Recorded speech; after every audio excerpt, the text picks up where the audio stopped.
I got something to say, people. You're going to be like, how did you not meet Dr. Katie Sandoe? I got to say it that way now.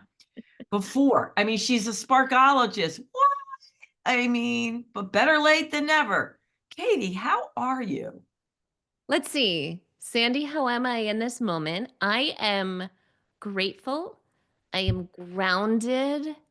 I am curious. And I'm feeling all of life abundantly. That is how I am. Wow. There wasn't one frustration, overwhelmment, or anger in there. You already flipped through that, huh? Well, it's all about reframing. And when I say I'm feeling the fullness of all of life, Ooh. life is full of the goodness, the hard, the joy, the grief, the pain, the excitement. So I am feeling and allowing myself to feel the fullness of all of life. And so, of course, it includes those challenging and hard times where we feel a lot of stuff.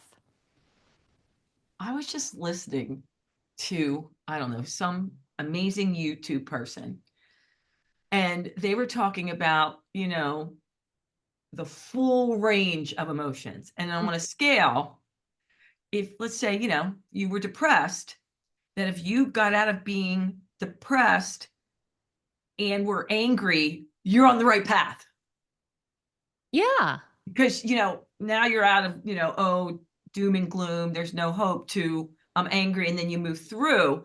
Mhm. And she was saying, which I think is funny, your friends might be like, no, no, now you're angry because they'd rather have you depressed because you're not talking. But it's a good thing you're angry. You're going in the right direction. What do you think of that, Katie? Well, I think what you're speaking to, Sandy, is two things. One, generally as human beings, and I can only speak to Western culture, like the United States, that's the only culture that I know, but particularly in Western culture in the United States, number one, we don't understand our own emotions enough. So we throw around this term literacy. And from an emotional literacy perspective, I think most of us are emotionally illiterate. In the moment when we're feeling something, the research shows that we can only name one of the three emotions: happy, crappy, sappy, or mad, sad, glad. And yet there is a True. whole, So true. right. And there's a whole spectrum of what we feel. And the more that you have language, right? This is literacy. When you have language to describe yourself and your experience, the richness of how you move through life, how you connect with people, it opens up an expansive world of understanding. So that's one part. I think generally we aren't well versed or overly literate in emotions and the range of emotions. And the second component you're speaking to is we don't know what to do with or how ourselves to move through situations when other people are experiencing emotions that we would feel are uncomfortable. We're depressed, we're sad, Ooh. we're angry. And so in that moment, Sandy's feeling depressed, she's feeling angry. That makes me feel uncomfortable. And so I don't know what to do with that. So I think you identified just a human thing that we need to learn to develop in ourselves as part of self-awareness is understanding emotions at a much more rich level. Yeah. And how do you move through your own discomfort when other people are experiencing a range of emotions? And I point to Brene Brown's work, Atlas of the Heart. I'm a huge Brene Brown fan. I'm a Yeah. fangirl. Like, she's who I want to be when I grow up. And her work, Atlas of the Heart, really gave me wonderful insight and language to explore that for myself, and including what do I do with my own emotions when other people are feeling things that to me might be uncomfortable. I was watching an interview with her that she talked about this book, and then I got it, but I haven't gone through it yet. Now you're making me so excited to go through it. So good. And I don't know if you probably have seen it, Sandy, or your listeners, the feeling wheel. So all you have to Google is just Google the feeling wheel. And what it will do is in the center, it will start out with the five predominant, more rudimentary emotions. So if you think about literacy, when you first learn to read, you're learning at a very basic level. So right now, all I know is I'm mad.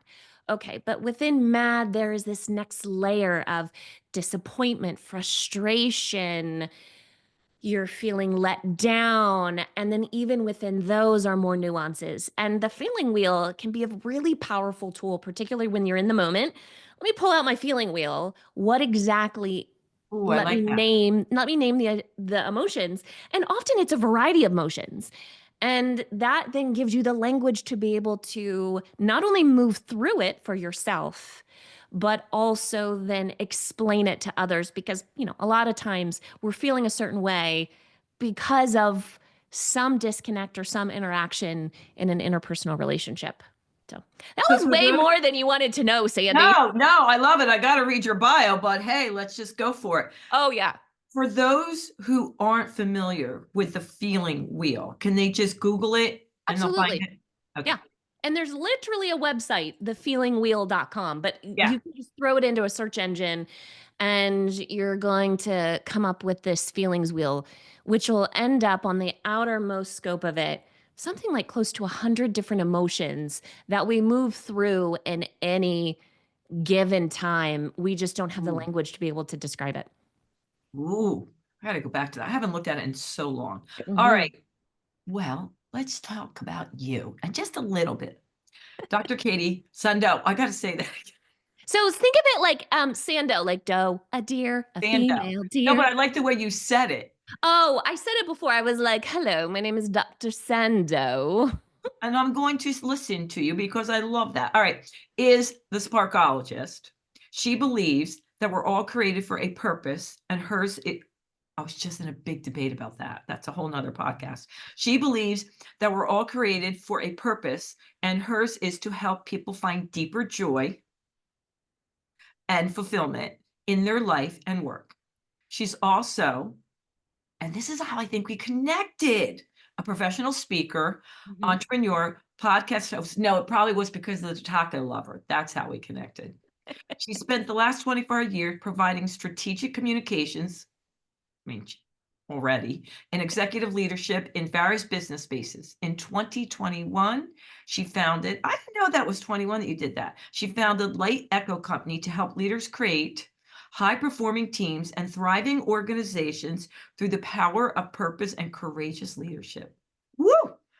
Personally, Katie lives life to its fullest and enjoys running while listening to audiobooks, hiking in adventurous places, and watching football. About that with her best friend. Oh my God, hubby. Mhm. And their adorable woofer, Zander. I love. Folks, that's all you need to know about me. Well, and I love the bio. I mean, it's good. It's professional and it's personal. So I was gonna touch on football, but I mean, you're welcome, Sandy. This is your now show, I was lady. trying to think when Take it it's where you coming want to out, but go. it's coming out Thursday, so it is free, game. It's Oh, coming it out. is free. I mean, yeah, the Super Bowl is not for almost 2 weeks. So Yeah. you're good. So me and Katie were having friendly banter because she happens to be from Kansas City, here I Kansas come. City, here I come. And she's not a fan, but Oh, I am a fan. I know. 100%. And so I love that. I love that. But you sound like I'm an Eagles fan because I love sporting events. I like any sporting event and Uh-huh. I like to see the city happy. But I'm not, you seem like you really know the team and you're really into Oh it. my word, yeah. So I born and raised in Kansas City. My family is all back there. And I Oh, have vivid memories of growing up and going to the Royals, which is the professional baseball team, going to the Royals games, going to mhm. Arrowhead Stadium, watching the Chiefs, just feeling my city come alive with love and joy, even when we were terrible. And we were terrible for decades, but we still just, the Yeah. Chiefs Kingdom, the Red Kingdom, we just love our team. So, yeah, I feel that when you think about sports and why people so much identify, and it really becomes part of their identity. It's tribal mentality. These groups of people become your tribe, and you feel So like you have true. You have something in common. That's what I yeah, like I about mean, the thing. It unites everyone yeah. across the whole thing. Yeah, I mean, in sociology, they call it tribal mentality, and sports will very much do it because why? It gives you something to transcend experiences. It gives you someone to root for. You do experience the full range of human emotion, joy and disappointment and anger and elation and excitement and all of these Yeah. things. And oftentimes, right, what is involved? Food and drink. And this is the foundation of the human So fun. experience is to come together for something and to break bread together and to eat and to talk and to debate and sports gives you all of that. So, yeah, I think somebody should give us tickets to New Orleans. I'm just Wow. saying. I'm just saying. All right, let's try and get some of this in here. The one positive thing you want to say to women around the world and men that support us is do no. I want to tell you, I've been doing this for a million years, and I've never heard this statement, Uh-huh. which I freaking love. First, do no harm, Yep. take no crap, Yep. own your power. Now, did you just come up with this, or is this a slogan somewhere for you? No, so this is the convergence of three different thought leaders. And I'm an academic too. So I say that, Sandy, because I'm always going to source. Like, very little is left in the world where there's any original thought. Most now of what people write and speak on and share and host podcasts on and write about is all a regurgitation of existing knowledge. You're just pulling it together through your beautiful, unique life lens and you're integrating different ideas together. So I say that because most anything you read or hear is not like, oh, that knowledge has never existed before. It's been So set true. there and it's been brought into the new light. So there is a wonderful author, Tara Moore. She Mm, wrote a book called Playing Big. And in Playing Big, it's specifically targeted towards women who are wanting to be more creative and confident and own their leadership and take big leaps. And she introduces this idea that women are traditionally positioned to be either likable or competent. Like, you don't get to be both. People either like you or you show up and you know your stuff. And we know the words. Hopefully I can say these on your podcast, but you you say know, whatever. if you're just competent, well, she knows her stuff, but she's a bossy bitch, right? If she's warm but not competent, she's great, but she's a nurturer, she's a pushover. And so we put women into this double bind where you must choose either to be warm or to be competent. And Tara introduces this idea of no, let's do both. You can do both. And there is research behind this idea of owning both your Mm, warmth in making human connection. So it's not about being likable. It's about knowing who you are and living into your full authenticity and owning your femininity, however you define that, yeah, and yeah. creating true human connection. That's what we mean by warmth is you can still connect with people in your full authenticity and you don't have to sacrifice your competency. You can also own your intelligence and your talent and your convictions. And so she very much encourages Mm, women to do both things. And that leads me to this other concept of redefining what power means. And so often when we talk about power, we are usually defining it within traditional masculine descriptors. And this is not saying one is right or wrong. It's saying this is an opportunity for women to redefine what power means to them. And also, power, let's transcend even the gender discussion and saying redefining power as not power over someone else, but rather power within, so personal agency. I have the power within me to do these things. Power two, Sandy, I want to celebrate you. I want to lift you up. I'm going to hold space. I'm going to give you power. I'm going to help. I'm going to hold space for you to live into your power. So, power within, power two, and power shared. When you are in a position of authority, Mhm. how can you invite other voices and people to the conversation, and so actually share your power?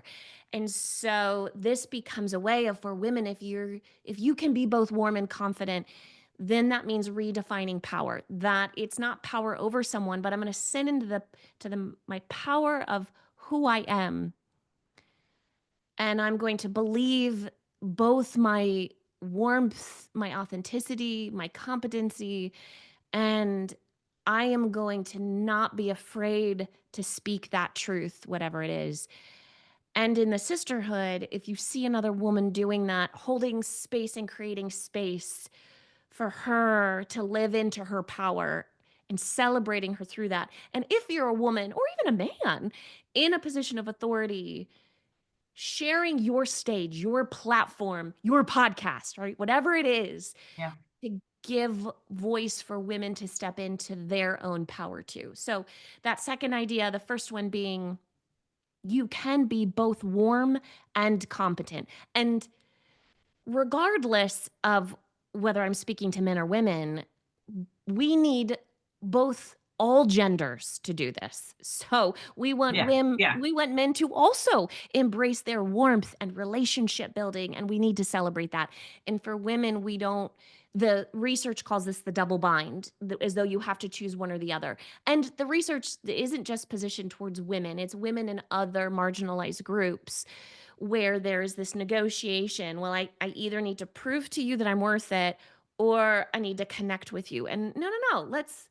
Let's change, let's flip the script on this conversation, and let's embrace both. If we're going to embrace both, that means we need to redefine what power means. That I'm not trying to win an argument, I'm not trying to win a position, I'm not trying to claim the most Mhm. airtime, but rather I'm secure enough in my own agency that I will speak my truth when I need to and hold space to allow others to do the same. The third component of it is this mantra of, you might have heard from the Buddhist mantra of do no harm. Yeah. I read this wonderful book by Elizabeth Lesser called Cassandra Speaks.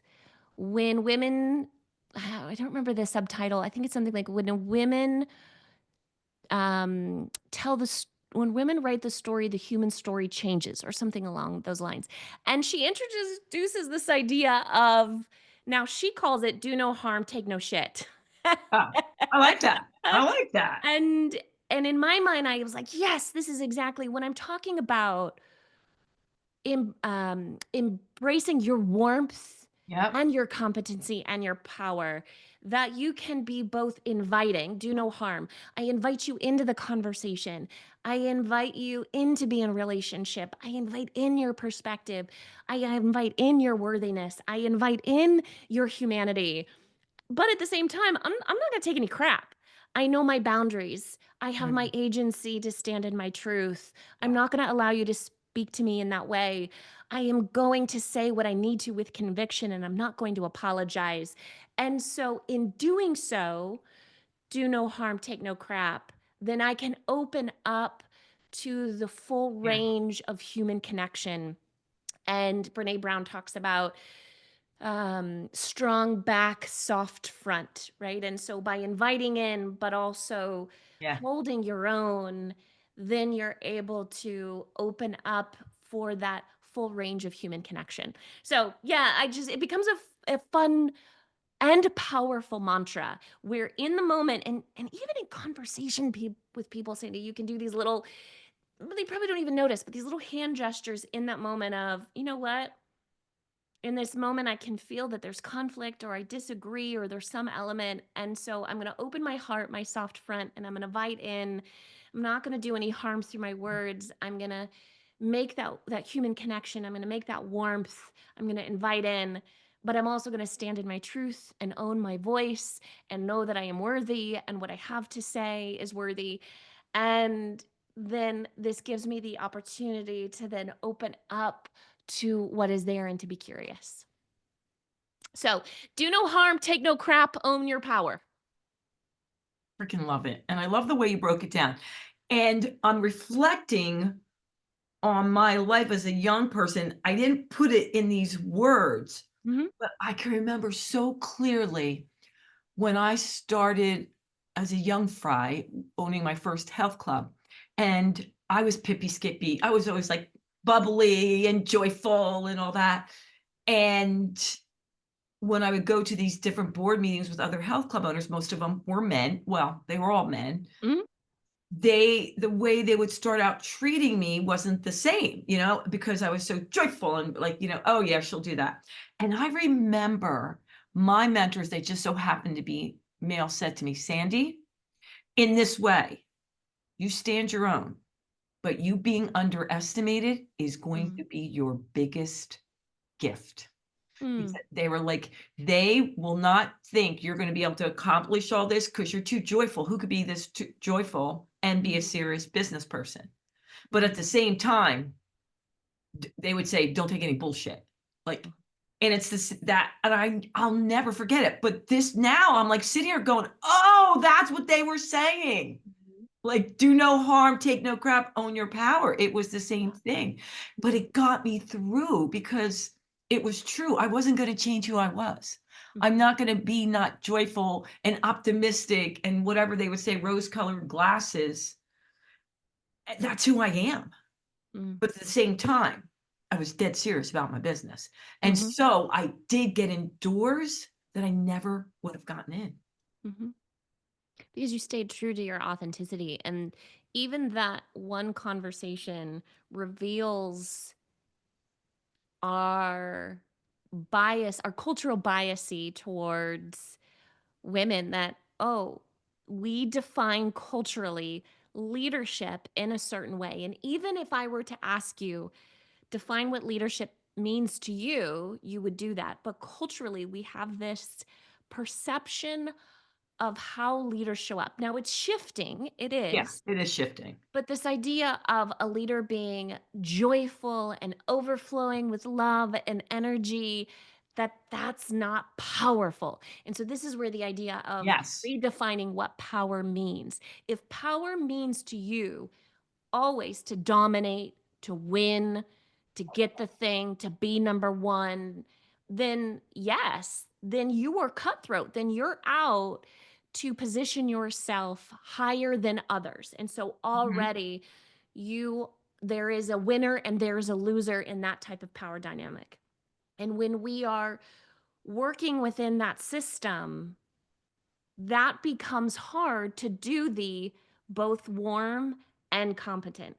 And so you can't be warm and competent without also challenging the existing system that defines power as Gotcha. a winner and loser. Yep. And in doing so, in challenging the system, you need to develop the practices both individually to withstand what will be pushback, whether it's macroaggressions or microaggressions, and build community to be able to support one another because challenging systems is exhausting.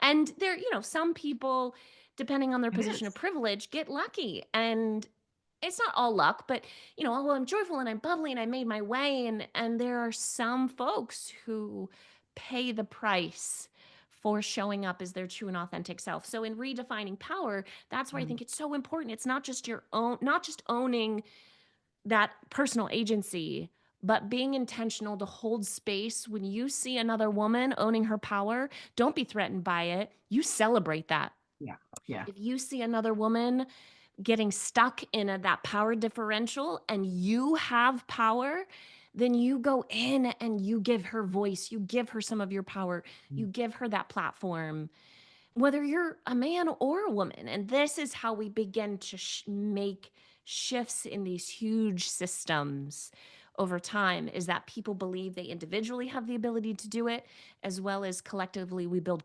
community to do that work.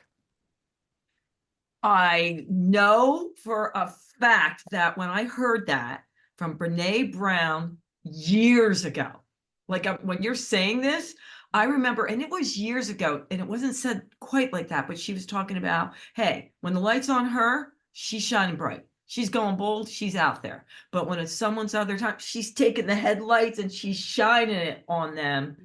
And it stuck. I mean, it stuck with me for years. And it was just one little thing she was talking about years ago. And I always thought, wow, that's the way to live. Mm. Well, And and I come to it from a space of an abundance mindset. And yeah, what I mean by that is there is so much opportunity in this world. so much. Opportunity both professionally, personally, opportunities with clients, opportunities for financial gain, opportunities to address big challenges in the world. There's so much need that it takes all of us. And traditionally with for women, especially when they are in spaces where they are the minority. So particularly when women are in spaces where there are few women, it's easy to fall into a scarcity mindset where, well, I got to be number one because there's only one. And I come to it from a space of abundance in that I want to lift up that woman beside me because I'm going to be in a position where I need a woman to lift me up. Mm. And I have so benefited from women and men too, and men champions who have spoken my name in a room where I was not there. And that is equally as powerful is when you will speak about, lift the name up, brag on another woman and give her opportunity, give her that spotlight, open that door that she can walk through. Gosh, I mean, this is how collectively we make this world a better place. I don't have to do that. I can't do that just on my own. I need my sisters and my brothers, and I need Yeah, my absolutely. fellow human beings. Like, we need to do this collectively. Well, you didn't know this, but I love words. I've been so entrenched every single day since I was 9. I would pick a word on how I was going to show up, right? Every day. And then I don't know why, since I was 9. And then I'd have a big word for the year. And this year it is abundant mindset for that reason. Mm. I mean, not that I don't always love lifting people up, but I really want to shine the light on it's limitless what's available. Mhm. It's limitless.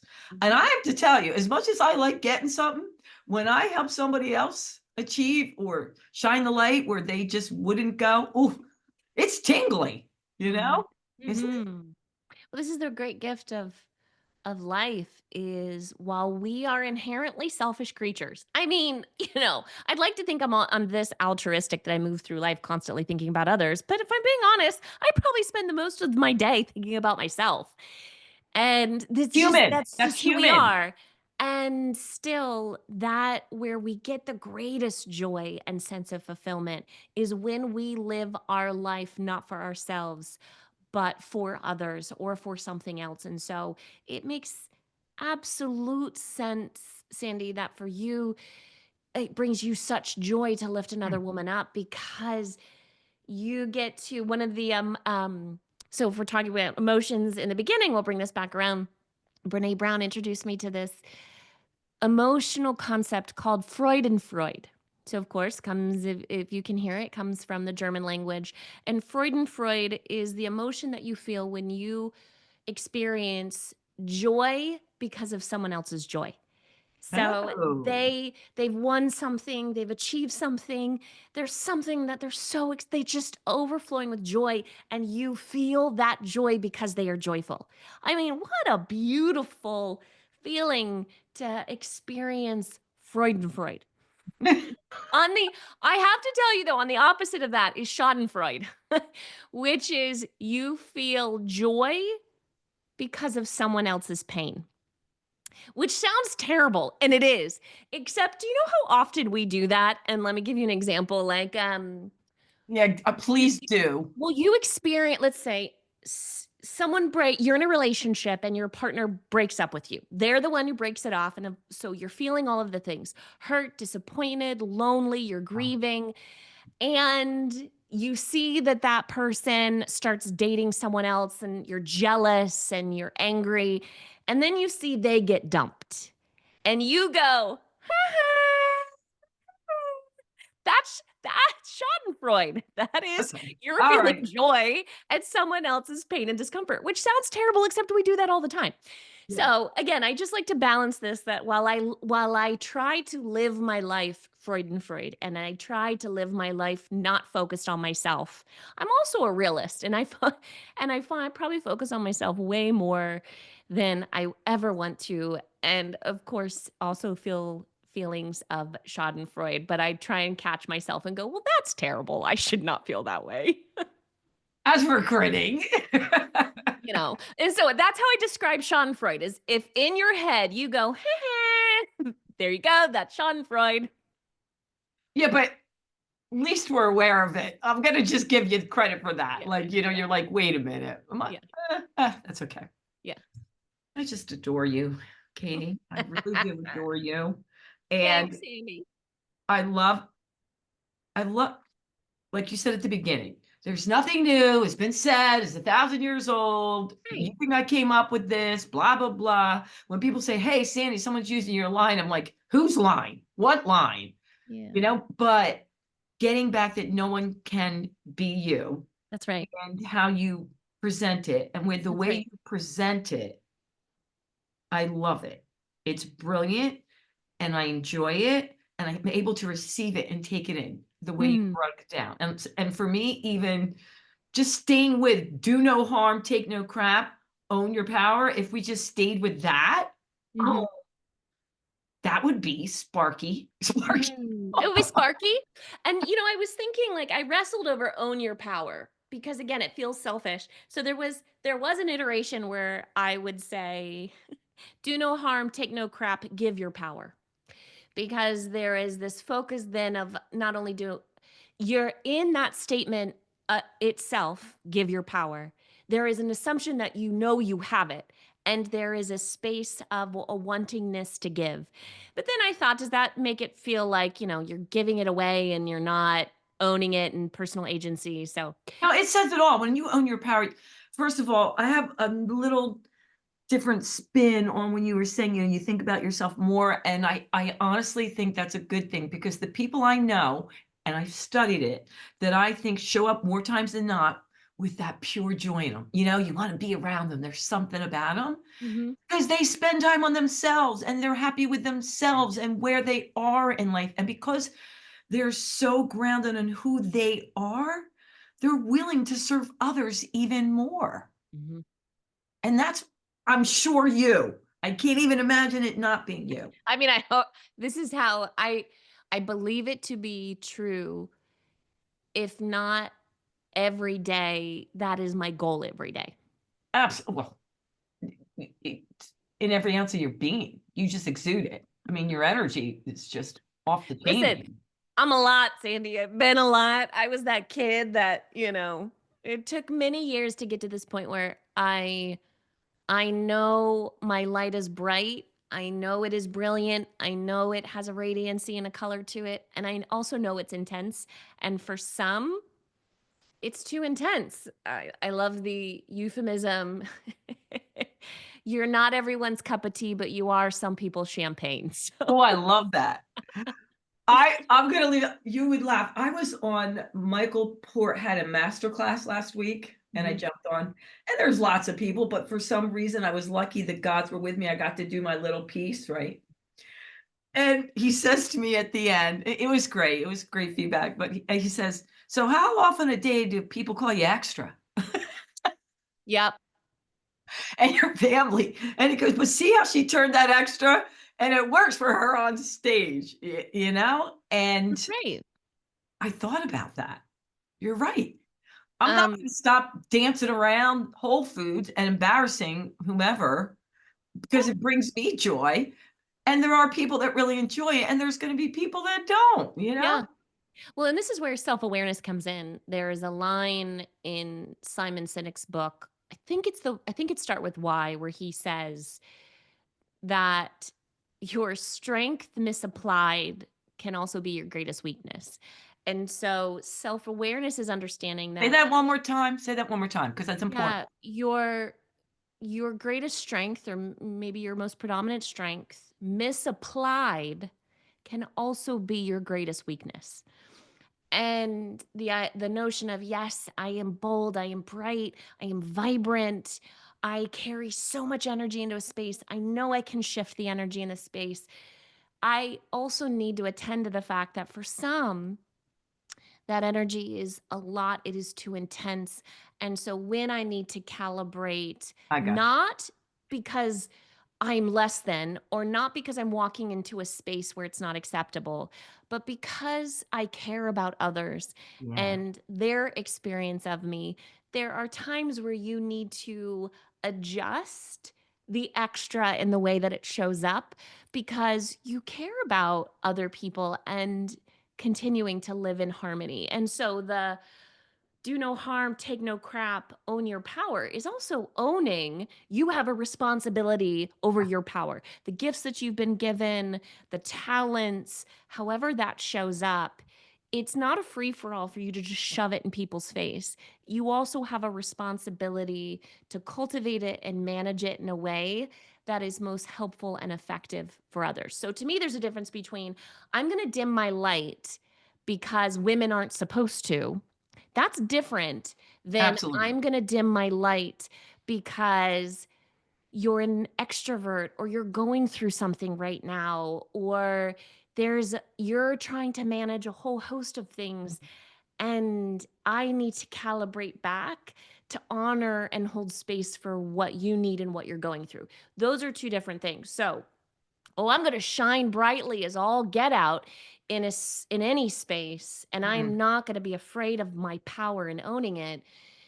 And I will not be told that you're too much or you're not enough or that doesn't belong here. That is different than I'm also going to own my power and my responsibility to apply my gifts and who I am and what I have to offer the world in a way that is mindful of other people. Well said, my friend. Well said. I think we should end on that note because I think it's Okay, really important. We already run over time. I could talk to you forever. same. I love your spin on these things. I really do. And it's making me rethink even things from like 40 years ago. Like, oh, okay. That's what it was. That's what it meant. But before we go, Mhm, where can they find you? How can they work with you? How can they hire you? Because they're going to want mhm. to.